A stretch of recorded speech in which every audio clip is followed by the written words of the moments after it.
brief on the elections timetable. The election train is now moving. The IEC has put measures in place for the much anticipated election day on the 29th of May.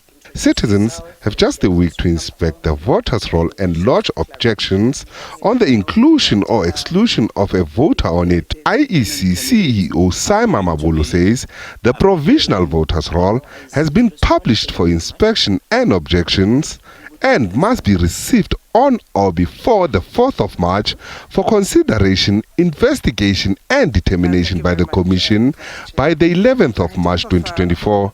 He further emphasized that such objections to the voters' roll are governed by the law.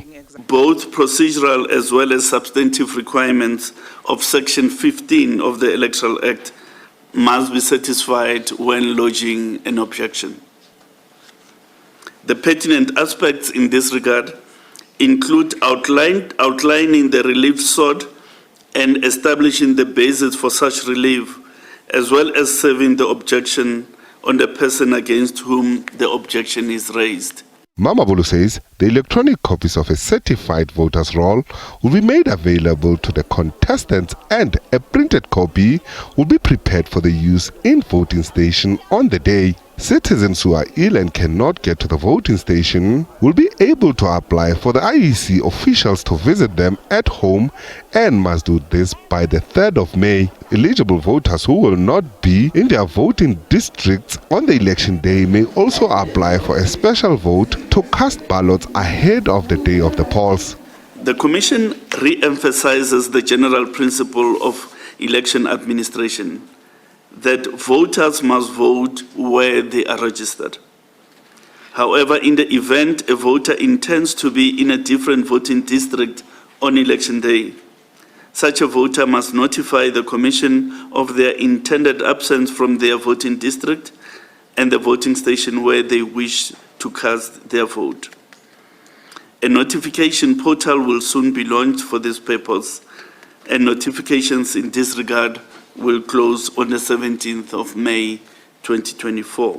And for those who are outside the country, who are registered at diplomatic missions, do not have to give notice that they will be voting in that country. However, locally registered voters who intend to vote at a particular diplomatic mission outside the country must do so online from now until the 22nd of May. Special voting at diplomatic missions will happen either on the 17th or the 18th of May, depending on the host country's religious and cultural practices. With regards to contestants, all independent candidates and political parties intending to contest the national and provincial polls must submit their nomination requirements by the 8th of March. The IEC will publish the provisional list of candidates for inspection by citizens on the 26th and 27th of March 2024. It is a matter of immense national importance for citizens to know who